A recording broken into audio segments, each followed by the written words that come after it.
नमस्कार साथियों, स्वागत है आप सभी का अंकित इंस्पायर्स इंडिया पर। रक्षाबंधन की आप सभी भाई बहनों को हार्दिक शुभकामनाएं। आज के सेशन की शुरुआत करते हैं एक ऐसे खास चर्चा के साथ जिस चर्चा को ट्रंप ने शायद अपनी जिद बना लिया है।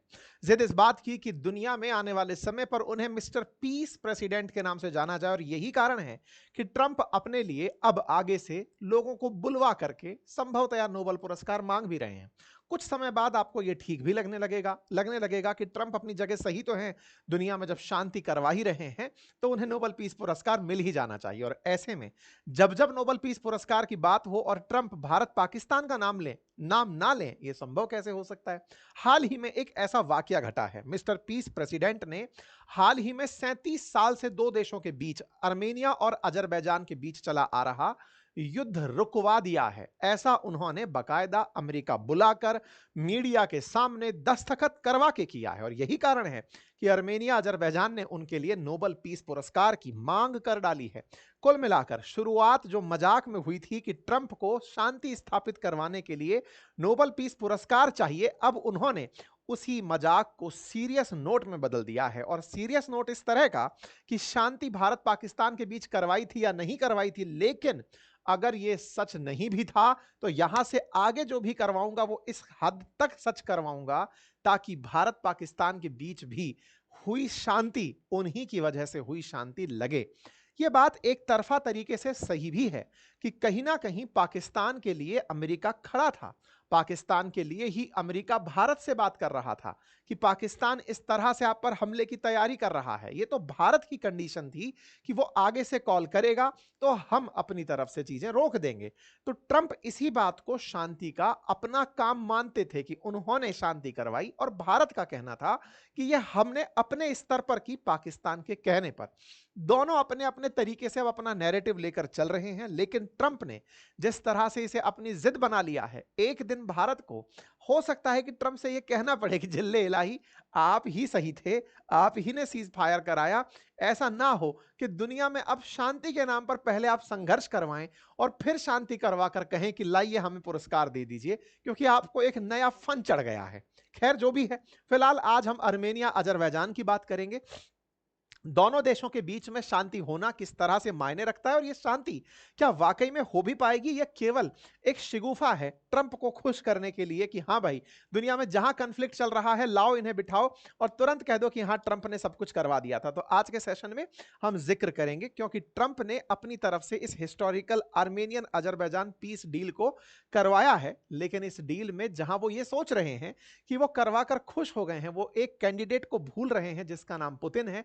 अगर वो एक्टिवेट होते हैं तो ये डील किसी काम की नहीं है, लेकिन हां एक बार के लिए ये हेडलाइन बनाने में जरूर कामयाब हो गए कि इन्होंने इन दोनों को बुलाकर टेबल पर बिठा दिया है। ऐसा लेकिन पहली बार नहीं है, ये लोग कईयों बार इस तरह की बातें कर चुके हैं। सारा इतिहास आज के सेशन में खोलकर बताएंगे, क्योंकि कहीं ना कहीं इस दुनिया में जिन पर सबसे ज्यादा प्रेशर डाला जा रहा है वो पुतिन है, जिन्होंने हाल ही में ये स्वीकार किया है कि हां भाई अमेरिका वालों, तुमने हमारे पास में एक आदमी भेजा था, ट्रंप से मिलवाने की बात करते हो, मिल लेंगे। तो 15 अगस्त को पुतिन भी अब ट्रंप से मिल रहे हैं अलास्का में। तो देखना होगा कि कहीं अलास्का में पुतिन और यूक्रेन के जेलेंस्की मिलकर के पीस डील तो साइन नहीं कर लेंगे। और अगर ऐसा वाकई में होता है तो भारत के लिए ये एक और तरीके से अच्छा हो जाएगा कि हां, भारत पर आरोप नहीं लगेगा कि तुमने तेल खरीद करके यूक्रेन को पिटवाया है। हो सकता है फिर पुतिन के ऊपर से सैंक्शन हट जाएं और भारत के लिए सब अच्छा हो जाए। ये सारी बातें हैं, अपडेट के रूप में है। आइए एक एक करके सारी बातें आपको बताएंगे। लेकिन यदि आप राजस्थान से जुड़े हैं और राजस्थान की खबरों में रुचि रखते हैं तो राजस्थान की खबरों के विश्लेषण के लिए हमारा चैनल अंकित इंस्पायर राजस्थान, जिसका लिंक कमेंट बॉक्स में है, उसे सब्सक्राइब कर लीजिए। वहां पर आज हमने राजस्थान के पूर्व मुख्यमंत्री से हुई अपनी बातचीत आपके लिए पेश की है। आप उसे देखें और अपनी राय कमेंट बॉक्स में अवश्य रखें। साथ ही साथ रक्षाबंधन के पावन पर्व पर हमने अपनी पाठशाला और बातें बाजार की, इन दोनों एप्लीकेशंस पर भाइयों और बहनों के लिए बहुत ही बेहतरीन ऑफर लॉन्च किया हुआ है। हमारे कोर्सेज में आपको बुक्स फ्री ऑफ कॉस्ट उपलब्ध कराई जा रही हैं। साथ ही साथ mutual funds and stock market के कोर्सेज पर भी बेहतरीन डिस्काउंट ऑफर किए जा रहे हैं बाय यूजिंग कूपन कोड राखी। चलिए शुरुआत करते हैं इस पूरी कहानी की डिटेल में। साथियों, अजरबैजान के राष्ट्रपति इल्हाम अलीयेव और आर्मेनियाई प्रधानमंत्री निकोल ने शुक्रवार को ट्रंप की मौजूदगी में शांति समझौते पर हस्ताक्षर कर लिए। दोनों देशों ने विवादित इलाकों के लिए एक ट्रांजिट कॉरिडोर बनाने पर भी सहमति जता ली और इस ट्रांजिट कॉरिडोर का नाम होगा Trump route for international peace and prosperity. अब ये आर्मेनिया अजरबैजान है कहां, क्या हो रहा है, सारी बातें एक एक करके समझ लेते हैं। देखिए, ये वर्ल्ड के मैप में आर्मेनिया अजरबैजान भारत रूस या फिर अमेरिका की तरह बड़े क्षेत्रफल वाले देश नहीं है। छोटू छोटू से देश हैं जिन्हें जूम करके तलाशना पड़ेगा। एक बार के लिए तो जब आप तलाश भी रहे हैं तो मैप भी इनको जगह नहीं दे रहा है कि ये कहां है।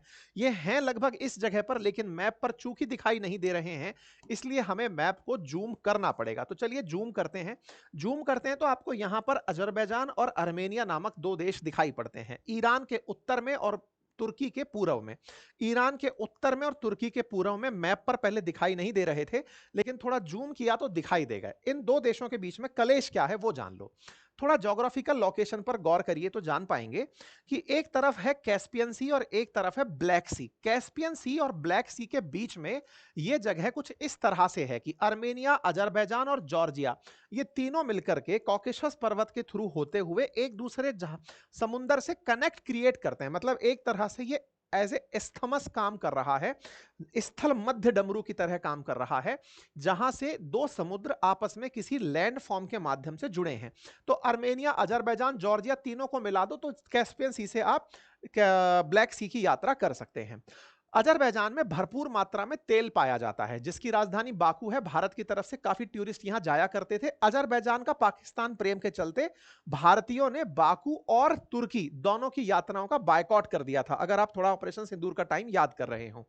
तो अजरबैजान वाया आर्मेनिया होकर के ही ब्लैक सी के माध्यम से दुनिया को सामान बेचता है, क्योंकि कैस्पियन सी में नाम भले ही सी जुड़ा हो, लेकिन यह असल में एक सी ना होकर के झील है, क्योंकि कैस्पियन सी को कोई भी अन्य सी नहीं जोड़ता। और समुद्रों की परिभाषा यह कहती है कि कोई भी वाटर बॉडी अगर लैंडलॉक है, चारों तरफ से जमीन से घिरी है, तो वो समुद्र नहीं कहलाएगी। तो कैस्पियन सी में बस सी नाम का है, काम का नहीं है। ब्लैक सी में काम का है, ठीक है। तो यहां से होकर ब्लैक सी और ब्लैक सी के माध्यम से तमाम स्ट्रेट्स के थ्रू होते हुए मेडिटेरेनियन सी के थ्रू दुनिया की कनेक्टिविटी बनती है। तो भले ही अजरबैजान कितना ही तेल उत्पादित कर ले, लेकिन उसे तेल को ब्लैक सी होकर के ही दुनिया में बेचने का रास्ता मिलता है, और इसके लिए उसे आर्मेनिया वाले रूट की जरूरत पड़ती है। यानी कि तेल यहां से निकलेगा, वाया आर्मेनिया पाइप के थ्रू होते हुए जॉर्जिया भेजेगा, और यहां से तेल को भेजने के बाद ब्लैक सी से उसे ट्रांसपोर्ट किया जाएगा। क्योंकि ट्रांसपोर्ट करने के लिए ब्लैक सी यहां से बॉस्फोरस स्ट्रेट होते हुए, डार्डेनलस स्ट्रेट होते हुए फिर दुनिया के अन्य भागों से कनेक्ट हो जाता है। इसीलिए इस जगह का महत्व थोड़ा ज्यादा है। तो मैं आपको थोड़ा सिग्निफिकेंस बताते हुए समझा रहा हूं कि आर्मेनिया कैसे महत्व रखता है अजरबैजान के लिए। चलिए थोड़ा आगे और इतिहास में जाएंगे और बताएंगे कि इन दोनों के बीच झगड़े का कारण क्या था। अब मैंने इन दोनों मैप को आपके सामने थोड़ा जूम करके दिखा दिया, एक तरफ आर्मेनिया, एक तरफ अजरबैजान। आर्मेनिया ईसाई बहुल देश है और अजरबैजान मुस्लिम बहुल देश है। ये दोनों ही देश कभी 1918 के आसपास आजाद हो गए थे, लेकिन प्रथम विश्व युद्ध समाप्त होने के बाद ये सोवियत रूस का हिस्सा बन गए थे। सोवियत रूस यानी कि सोवियत संघ जो यूएसएसआर हुआ करता था, उसका हिस्सा बन गए थे। इन दोनों के मध्य में एक छोटा सा क्षेत्र है जो आपको शायद विजिबल हो रहा हो। इस क्षेत्र को नगोर्नी काराबाख क्षेत्र कहा जाता है। यह क्षेत्र अजरबैजान के एरिया में है, लेकिन इस क्षेत्र के अंदर अर्मेनियाई मूल के लोग बहुतायत में रहते हैं। यानी कि यह क्षेत्र होने को तो क्षेत्रफल के आधार पर अगर देखें तो चारों तरफ से अजरबैजान से घिरा हुआ एक हिली स्टेशन है, और इस हिल स्टेशन में अर्मेनियाई मूल के ईसाई लोग ज्यादा रहते हैं। अर्मेनियाई मूल के लोग रहते हैं, इसी कारण से जब यूएसएसआर का विघटन हुआ 1991 में, उस समय स्टालिन ने इस क्षेत्र को अर्मेनिया को अनाउंस कर दिया कि यहां अर्मेनियाई मूल के लोग रहते हैं, तो ये अर्मेनिया का हिस्सा कहलाएगा। चूंकि ये हिस्सा चारों तरफ से अजरबैजान से घिरा था और बीच में अर्मेनिया का हिस्सा आ गया, ये बात अजरबैजान के लोगों को पसंद नहीं आई। ठीक इसी प्रकार से अजरबैजान का ये जो मतलब ये अर्मेनिया का एक किनारा जो है, ये अजरबैजान को दे दिया गया। तो एक तरह से ये क्षेत्र इस तरह से विभाजित हो गया कि इस एक कॉर्नर पर अर्मेनिया के दूसरी तरफ अजरबैजान बैठा है और अजरबैजान के अंदर अर्मेनिया बैठा है। बड़ा ही विचित्र प्रकार का विभाजन ज्योग्राफी के आधार पर रहा। 1991 में जब सोवियत रूस का विघटन हुआ, उस समय पर यूएसएसआर टूटकर 15 देशों में बटा। उनमें से 2 देश आर्मेनिया और अजरबैजान भी थे। जमीनों का जो ये अनइक्वल तरीके से डिस्ट्रीब्यूशन हुआ, इसके चलते इस क्षेत्र में जो लोग रह रहे थे, यानी कि इस पर्टिकुलर क्षेत्र में जो आर्मेनियाई मूल के लोग रह रहे थे, उन्हें अजरबैजान के लोगों से दिक्कतें होने लगी और वहीं से युद्ध ने जन्म लिया। इन दोनों के बीच इसी युद्ध को खत्म कराने के लिए ये इस तरह का पीस डील साइन कर रहे हैं। आप जो यहां पर तस्वीरें देख रहे हैं जिसमें ट्रंप हैं, ट्रंप के साथ में दोनों देश के, एक तरफ के राष्ट्रपति, एक के प्रधानमंत्री, आर्मेनिया के प्रधानमंत्री, अजरबैजान के राष्ट्रपति आपको जो दिखाई दे रहे हैं साइन करते हुए, और ट्रंप के साथ खड़े होते हुए वो पीस प्रेसिडेंट के साथ इसी बात के लिए हैं कि इन्होंने संघर्ष खत्म करवा दिया। अब सवाल यह है कि कौन सा संघर्ष खत्म करवा दिया है, हुआ क्या है। मैं इस बात को और ऐतिहासिक रूप से डिटेल में लेकर चलूंगा, लेकिन फिलहाल के लिए इतना सा जान लीजिए कि यहां पर 2023 में इस आर्मेनियाई क्षेत्र पर अजरबैजान ने कब्जा कर लिया था। कब्जा कर लिया तो आर्मेनिया वैसे ही हारा हुआ था। इस तरफ अगर बात की जाए तो ये वाला जो क्षेत्र है, इस क्षेत्र पे जहां अजरबैजान का कब्जा है, आर्मेनिया वाले इस क्षेत्र की कनेक्टिविटी मेन आर्मेनिया अजरबैजान से होने नहीं देते थे। इन दोनों के बीच की कनेक्टिविटी ट्रंप ने करवा दी है और इस कॉरिडोर का नाम ट्रंप पीस कॉरिडोर रखवा दिया है, और ये अगले हफ्ते से काम भी शुरू हो जाएगा।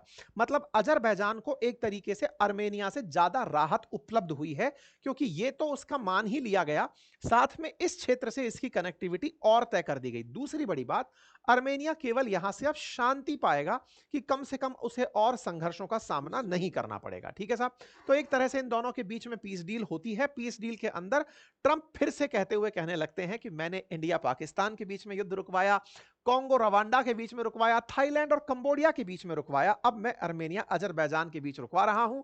दुनिया में 6 जंग रुकवा चुका हूं। मतलब भारत को यह बिना याद किए अपने दिन की शुरुआत नहीं करते, और हम भारतीयों को चाहिए कि अब इन्हें इनकी इच्छा के हिसाब से, कई बार हमें अपने घर के बड़ों को और जो थोड़े बुजुर्ग हो चुके होते हैं उन्हें भी बच्चा मान करके ही ट्रीट करना होता है, और हमारे तो संस्कारों में है बड़ों का सम्मान, छोटों को प्यार, और महिलाओं के लिए इस तरह का व्यवहार कि वो हमारे साथ सुरक्षित महसूस करें। तो क्यों ना हम ट्रंप को और बड़ा मानते हुए ये कहें कि ट्रंप आप बड़े भी हैं, बचपने की हरकत करते हैं, मान लेते हैं कि आपने ऐसा किया, क्योंकि आप इसके चलते पता नहीं दुनिया में क्या कुछ ऐसा कर जाएंगे जो भविष्य में बड़े संघर्ष का कारण बनेगा। फिलहाल के लिए आपने इस तरह के काम किए, कुल गिनाया कि उन्होंने भारत समेत कितने युद्ध रुकवाए, जो युद्ध भारत डिनाय कर चुका है, जिससे ट्रंप चिढ़े पड़े हैं कि ये लोग मेरा नोबेल पीस पुरस्कार छीन ना लें, इन्होंने आर्मेनिया अजरबैजान को मिलाकर हैंडशेक करवा दिया। अब इसको थोड़ा सा यूएसएसआर के रूप से भी समझ लीजिए। ये था पूरा यूएसएसआर 1991 से पहले, लेकिन 1991 में जब ये टूटा और 15 देश बने, तो ये Russia, Estonia, Latvia, Lithuania, Belarus, Ukraine, Moldova, Georgia, Armenia, Azerbaijan, Kazakhstan, Uzbekistan, Turkmenistan, Kyrgyzstan, Tajikistan, ये सारे के सारे देश बनकर आए थे। ये जो किस्तान वाले जो देश हैं, ये सेंट्रल एशियन कंट्रीज कहलाते हैं आज के समय पर। बाकी जो देश हैं वो अपने अपने हिसाब से, कोई बाल्टिक कंट्री की तरफ, बाल्टिक ओशन की तरफ है तो बाल्टिक कंट्री कहला रहा है। ऐसे ही आर्मेनिया, अजरबैजान, इनमें से 2 देश हैं जिन्हें आप लोग यहां पर चर्चा 9-10 नंबर पर कर रहे हैं। शुरुआती रूप से तो ये लड़ते झगड़ते आए ही थे, लेकिन ये झगड़ा 1991 के आसपास तब ज्यादा बढ़ गया जब ये स्वतंत्र हो लिए, और उनके स्वतंत्र होने में यही वाला आर्मेनिया अजरबैजान क्षेत्र सबसे ज्यादा चर्चा का कारण बना था। ये जो नख्चीवान ऑटोनोमस रीजन है, नख्चीवान, इस नख्चीवान को ही ट्रंप ने अब एक पास दिलवा दिया है, ताकि इस क्षेत्र से यहां से अजरबैजान का रास्ता निकलकर आ सके। पहले एक लचिन कॉरिडोर हुआ करता था जो कि इस नगोर्नी काराबाग को आर्मेनिया से जोड़कर चलता था। बाय द वे, ये तो मैंने आपको सारी की सारी कहानी बता दी। टाइम के हिसाब से बताऊं तो 1988 से 91 के बीच में जो युद्ध शुरू हुआ था, असल मायने में उसे अब राहत मिली है, इसीलिए इसे 37 साल पुराना संघर्ष कहा जा रहा है। लेकिन यहां पर एक इंटरेस्टिंग चीज है, और वो इंटरेस्टिंग चीज जो मैंने शुरुआत में बताई थी कि यह क्षेत्र आर्मेनिया के लिए क्यों महत्वपूर्ण है और अजरबैजान क्यों इस क्षेत्र को कंट्रोल करना चाहता था।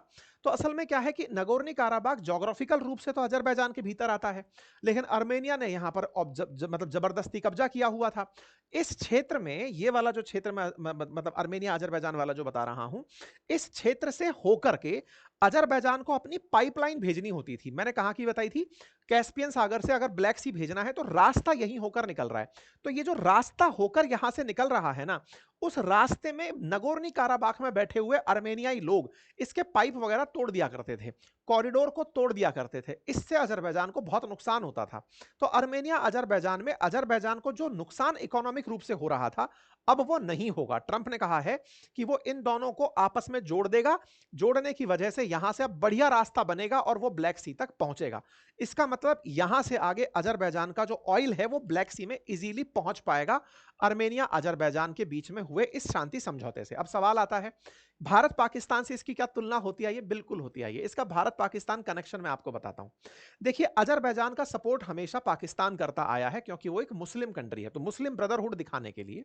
दूसरा, आर्मेनिया में ईसाई बहुल हैं। ईसाइयों की बहुतायत इंडिया के हिंदुओं से मैच करती हुई बताई जाती है कि वहां पर जैसे हिंदू और मुस्लिम भारत पाकिस्तान के अंदर झगड़ रहे हैं, ऐसे ईसाई और मुस्लिम आर्मेनिया अजरबैजान में लड़ रहे हैं। आर्मेनिया को भारत का सपोर्ट रहा है। भारत ने आर्मेनिया को अपनी तरफ से डिफेंस इक्विपमेंट भी ऑफर किए हैं। आर्मेनिया तुलनात्मक रूप से कम अमीर है अजरबैजान के, क्योंकि अजरबैजान के पास ऑयल रिसोर्सेज हैं, क्षेत्रफल ज्यादा है। लेकिन भारत जहां स्टैंड लेने की बात है आर्मेनियंस के साथ रहा है। क्यों? क्योंकि ऐतिहासिक रूप से यह जगह नगोर्नी काराबाग जो जगह है ये स्टालिन ने आर्मेनिया को दी थी। तो जो इतिहास है उसी को मानते हुए हम आर्मेनिया के साथ रहे। पाकिस्तान अजरबैजान के साथ, आर्मेनिया भारत के साथ हमेशा कश्मीर के मुद्दों पर भी रहा है। आर्मेनिया कश्मीर में भारत का समर्थन करता रहा है, तो अजरबैजान कश्मीर में पाकिस्तान का समर्थन करता रहा है।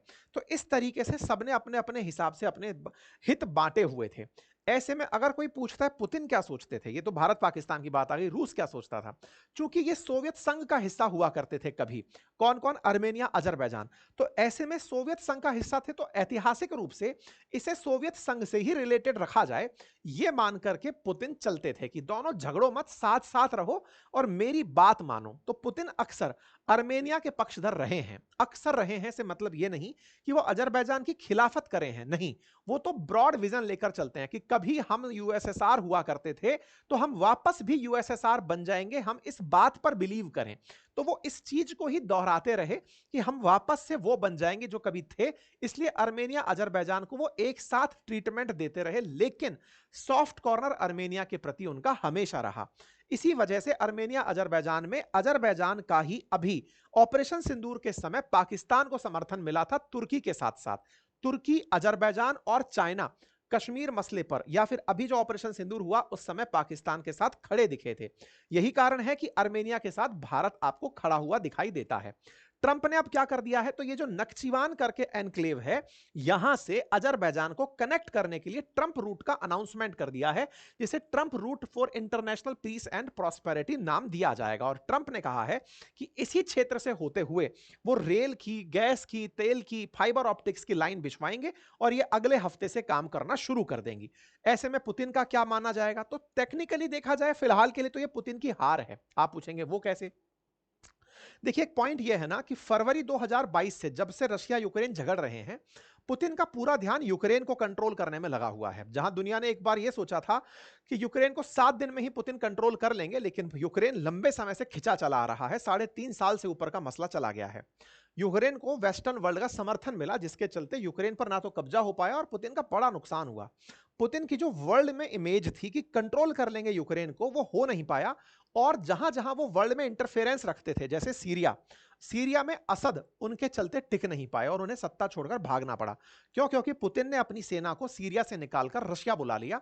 असद अकेले रह गए, सत्ता परिवर्तन हो गया। अमेरिका ने इसका भरपूर लाभ उठाया और जो असद की जगह बनकर आतंकवादी वहां का राष्ट्रपति बनकर आया सुजा नाम से, उसे उन्होंने सही डिक्लेयर कर दिया कि तुम ही सही व्यक्ति हो। ऐसे ही फिलहाल आर्मेनिया अजरबैजान के मामले में हो रहा है।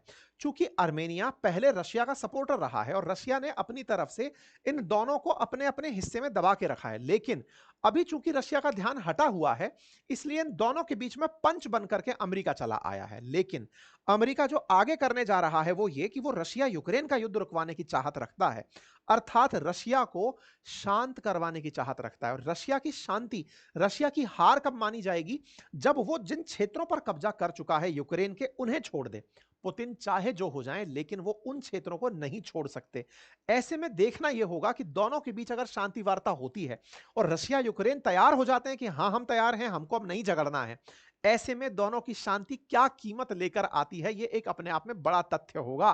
क्योंकि पुतिन मानेंगे नहीं, और अगर शांति फिर भी हो जाती है तो पुतिन और ज्यादा आक्रामक हो जाएंगे, क्योंकि उनके पास अब यूक्रेन का एक बड़ा हिस्सा होगा, जस्ट लाइक क्रीमिया। अब इंटरेस्टिंग फैक्ट यह है कि शांति की जरूरत यूक्रेन को भी है और पुतिन को भी है। वो चाहते हैं कि यह चीज रुके और रुक करके हम कहीं और फोकस करें। कहां फोकस करें? ऐसी जगह जहां पर अमेरिका पंच बनकर बैठ गया है, फिर चाहे सीरिया हो, फिर चाहे आर्मेनिया, अजरबैजान हो। एक बार रशिया यूक्रेन का मामला सुलट जाए तो फिर से पुतिन अपनी तरफ से टांग लगाना शुरू कर देंगे उन सभी जगह पर जहां उनकी वजह से शांति हुआ करती थी, क्योंकि रूस ये कभी नहीं चाहता कि जिन क्षेत्रों में यूएसएसआर हुआ करता था, क्योंकि यूक्रेन यूएसएसआर का हिस्सा था, आर्मेनिया अजरबैजान यूएसएसआर का हिस्सा था, उन पर अमेरिकी प्रभुत्व आए और अब आ रहा है। इसी का तो डर था। यूक्रेन की पिटाई क्यों बनाई थी, इसके पीछे का एकमात्र कारण था कि नाटो में जाने की चाहत मत रखो, क्योंकि अगर तुम ऐसा करोगे तो अमेरिका मेरे बॉर्डर तक आकर खड़ा हो जाएगा। बस ये चाहत मत रखो, तुम अपने में रहो, हम अपने में रह लेंगे, चल जाएगा, लेकिन तुम माने नहीं तो पिटाई खा लिए। इसी तरह से आर्मेनिया अजरबैजान में ट्रंप ने जिस तरह से मध्यस्थता कराई है, ये पुतिन के लिए एक बड़ा सेटबैक है। ऐसे में पुतिन भविष्य के लिए कुछ ना कुछ इनको भी पनिशमेंट प्लान जरूर करेंगे कि तुम पंच कौन सा पकड़ कर लाए, लेकिन उससे पहले खुद रशिया यूक्रेन सुलझाएंगे, जिसके हिंट आ चुके हैं। ट्रंप ने ही दिया है। 15 अगस्त के दिन ट्रंप और पुतिन की मुलाकात अलास्का में हो रही है, अमेरिका के उस 50वें राज्य में हो रही है जो कभी उसने रूस से ही परचेज किया था। ऐसे में आने वाले समय में देखना होगा कि यह किस तरह से मायना रखता है। ट्रंप को अगर रशिया यूक्रेन युद्ध रुकवाने में कामयाबी मिलती है तो सही मायने में फिर तो भारत को भी कहना चाहिए कि ट्रंप को आप शांति पुरस्कार दे ही दीजिए, क्योंकि वाकई में ये शांति लेकर आ गए हैं। जोक्स अपार्ट, दुनिया में जो भी हो रहा है फिलहाल के लिए अमेरिकी वर्चस्व को बखूबी स्थापित कर रहा है, और इस बखूबी स्थापना में दुनिया किस तरह से इस चीज को लिखेगी आने वाला समय इतिहास में ही गवाही देगा। फिलहाल के लिए इतना ही। बाकी आप सभी लोग क्या सोचते हैं अपनी राय कमेंट बॉक्स में जरूर बताइएगा। चैनल पर नए हैं तो सब्सक्राइब कर लीजिए, और हां, अगर आप राजस्थान से हैं या राजस्थान की खबरों में रुचि रखते हैं तो हमारे एक नए चैनल अंकित इंस्पायर्स राजस्थान पर जाकर के राजस्थान की खबरों का विश्लेषण देखिए। साथ ही साथ में रक्षाबंधन के अवसर पर जो हमारे ऑफर्स हैं उनका लाभ लीजिए अपनी पाठशाला एप्लीकेशन और बातें बाजार की एप्लीकेशंस पर, जहां समस्त भाई बहनों के लिए रक्षाबंधन के अवसर पर हमारे कोर्सेज के साथ हमारे किताबें जो हैं, जो उस पूरे कोर्स की हैं, वो आपको फ्री में उपलब्ध कराई जा रही हैं। साथ ही साथ हमारे जो बातें बाजार की के कोर्सेज हैं उनमें राखी कूपन कोड लगाकर बेहतरीन डिस्काउंट उपलब्ध कराया जा रहा है। Thank you so much. अपना ख्याल रखें।